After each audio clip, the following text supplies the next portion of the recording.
To weigh at least mom about 500 good pounds. His whole family had an eating problem that all of them would get together at Golden Corral, Dave, and they would sit around the table and they would talk, but yet they would fill their bellies and they would get bigger and bigger by the second. Nutty Professor would even look in his dreams that he was getting so big, Floyd, he would wake up out of his sleep and realize that his body wasn't growing, even though his mind had him feeling like he was overweight. But Sherman, he was not happy with himself, Dave. But everybody else encouraged him to say the same. Sherman, he felt as though, mama, that he needed to get something to be able to make him look like Mr. Love or Dr. Love, mama. He wanted a six-pack, and he wanted to look good, and he wanted to have all the things that the women wanted so that he could be attractive to the woman, which was called Jada Pinkett. He was so heavy, Floyd, that he just could not figure out how could he get this, as smart as he was. But nobody looked at him as though he was very important because he was so big, Mom. And I know many of you are looking at me like, Pastor, why are you talking to us about weight? Why are you telling us to lose weight? Pastor, why are you telling us to do this and do that? I didn't come today to talk to you about any pounds. I came to talk to you today that some of you need to lose some weight and some pressure out of your life.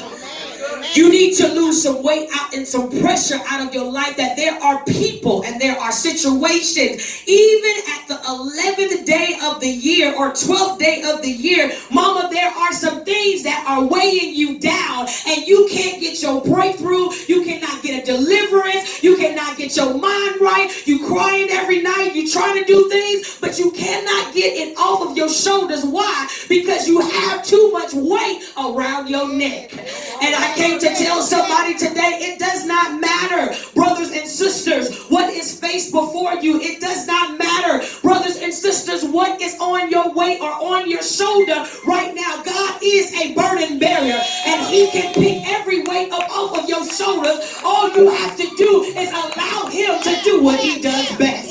And my brothers and my sisters, you don't have to come up with a remedy. You don't have to make a potion, Celeste. You don't have to go to doctor by doctor, because even God can make you have a supernatural weight loss. But if you give God what is due unto him, I double dog dare you, every bill, every tear, every husband, every wife, every relationship, every boss, everything that you worried about, God is saying, I need you to lose that weight because it's not looking good on you. And baby, I came to tell you today, if you don't lose this weight, you'll be like Pastor Cyber. You'll have strokes. You'll have high blood pressure. You can't sleep at night. God said, I did not call you to die, but I called you to live. And I need you to stop worrying and trying to fix everybody else's problem. And I need you to cast your cares upon me. Hey, Miss Cheryl, I came to tell you, baby, cry your last tear, but God is saying to you, give Jamie to me. Give Jasmine to me. He's looking at you, Kamisha, say, give Brad to me. Give little Brad to me. Give Tyler to me. He's telling me, give Hugh to me. Give Jay to me. Give Marvin to me. Give Millennial to me. And when I turned Millennial over to God, look, he had a ram in the bush that provided every time. Y'all sitting there cute like you not weighed down, like you don't got situation after situation. Baby, if your bank account is broke right now, I double dog dare you to get up and say, God, take this weight off of me. Say, God, I need you to take this weight off of me. If you need your relationship to turn around, say, God, I need you to take this weight off of me. God is saying, don't stay away from me, come closer, because I am a burden barrier. He said, don't quit on me, because I never quit it on you.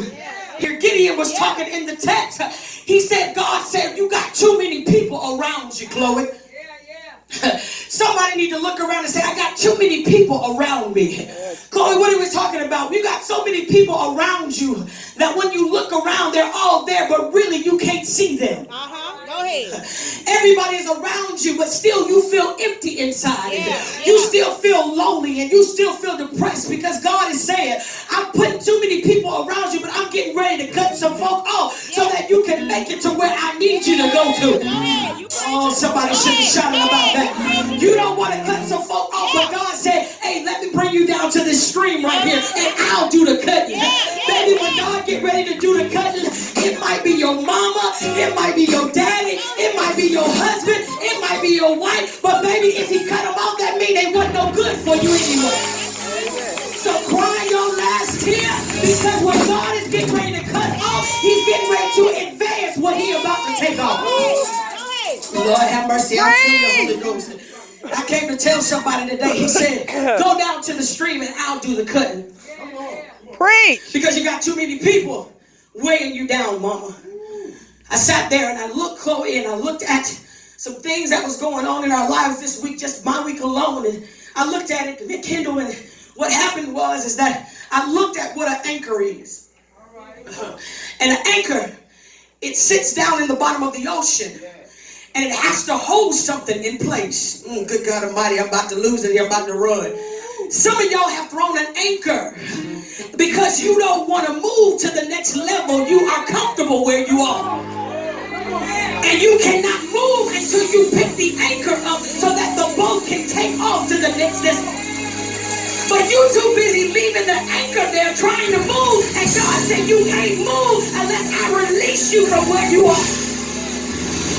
Good God Almighty, I looked at myself and said, God, there's some anchors in my life that I put in the water that I haven't took out yet. He said, what are you talking about? I said, I got some people in my life that I did not want to remove. So which means that I couldn't advance where I wanted to go. Lord have mercy. I said, God, what do you want me to do? He said, I want you to get ready to turn the engine on because I'm going to get ready to take the anchor up so that you can flow calmly. Oh, that was a word for somebody. I receive that. Get ready to turn the engine on so that you can smoothly transition. I said, God, why do I have to smoothly transition? Why can't I ride this thing out? He said, I want you to go slow because I want every hater that I'm about to unlock you with. I want them to see you walk, see you drive, see you pass them. I don't want you to rush because I want them to see what I'm about to do. And good God Almighty, I came to tell somebody today, get yourself out of pity party. Get up and get ready to smoothly transition. Look at somebody and say, girl, you still in weight. Girl, you still in weight. Girl, you still in weight. Pastor, why am I still in weight? Because sometimes, baby, Facebook is more important to people than get their lives changed. Instagram is more important than get your lives changed. But baby, when I need a breakthrough from God, I don't care what they say about me. I will bless the Lord at all times, and his praises shall continually be in my mouth. You can block me, you can try to cut me off, but baby, you gotta come back around to the somebody. You gonna need me before it's over with. Why? Because when you connected to God, God will make your enemies your footstool. And you don't have to come back to me and say, I'm sorry. You don't have to come back to me and say, I didn't mean to put that weight on you. You gotta come back to me and say, I should have did you right. And you're gonna look at them and say, baby, it's all right. I've already got what God has for me. Good God Almighty. Let's finish this text and go home. He said, Mom. He said, come on down here. Whoever drinks like a dog. Mighty funny God called you a dog. Whoever drinks like a dog. I need you. Go ahead and do what you do like a dog. But it's funny, Kendall. A dog is submissive. Oh, good God Almighty. A dog, if nobody else say hey to you in the house, they gonna come and run up to you. A dog knows how to treat you even when other folks don't.